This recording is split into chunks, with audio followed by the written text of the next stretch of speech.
In this video, I would like to look at some of the things that can make a watercolor painting light and bright or dark and muddy. The observations are aimed at Photoshop, but in reality they apply just as well to traditional watercolor painting.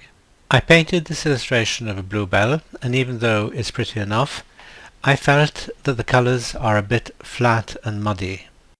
For example, if you look at the top left bell, the two lower petals in particular have none of the luminous look that I would want. Of course, we could improve it by adding more contrast by using a Photoshop adjustment like a curve and putting some highlights in the petals by removing some paint, like this. It's an improvement, but I prefer not to use Photoshop tricks when it's quite possible to do without, and to paint in as traditional a way as possible.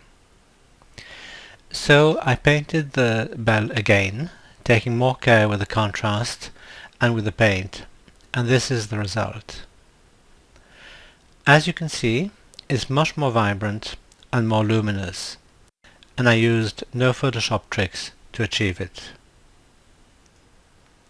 So the question is, what's the difference?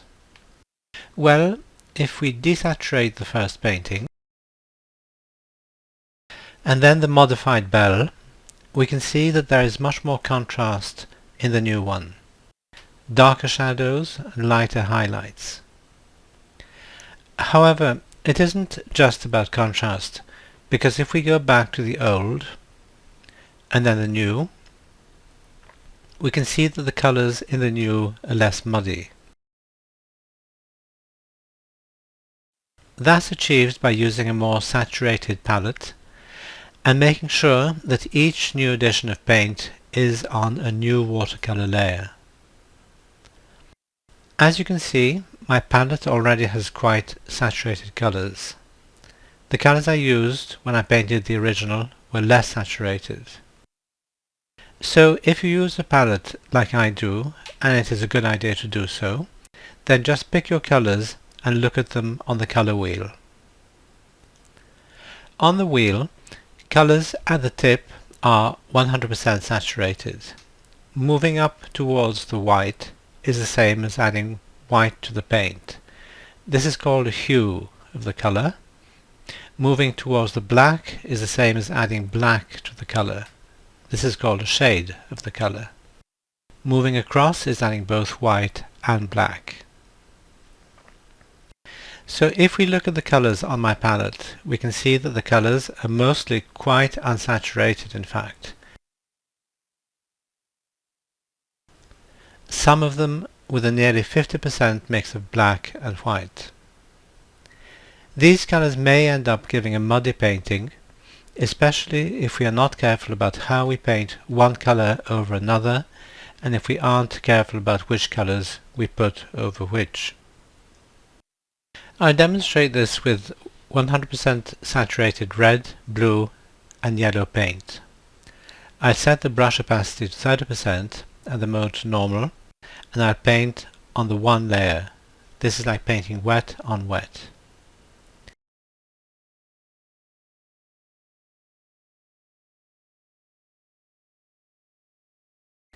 Now I'll do the same, but with the brush mode set to multiply. This is essentially the same as painting each stroke on a new layer, so it demonstrates wet on dry. As you can see, the wet on wet ends up giving a muddy mixture, the wet on dry not so much. However, if we now smudge the paint on both, we can see that the smudging, which is simulating a wet mixing of the paints as we are on the one layer, muddies the paint. If we do the same again, but this time put each layer of paint on a different layer and smudge with care, we end up with a blend that doesn't look so muddy.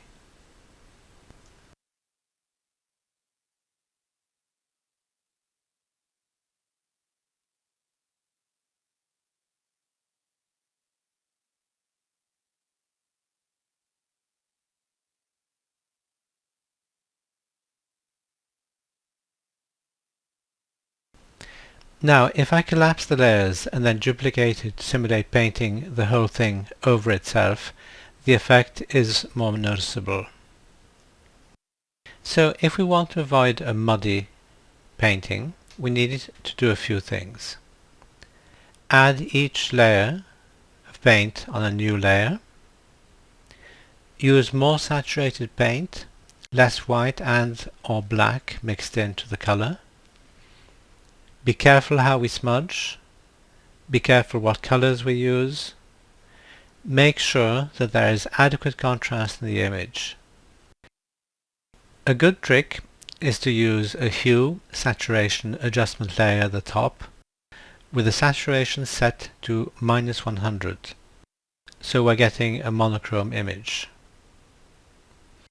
I tried to practice these rules with this painting of a botantilla flower, which I think is quite clean looking. And here it is with the background on. By the way, a useful brush to use to paint backgrounds like this with a very wet effect is the Wash Splatter Sharp brush.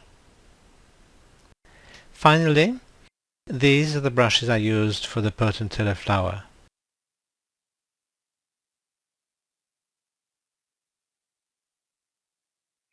They are quite a good combination for botanical illustrations. The bristle brushes give an excellent control and are very delicate.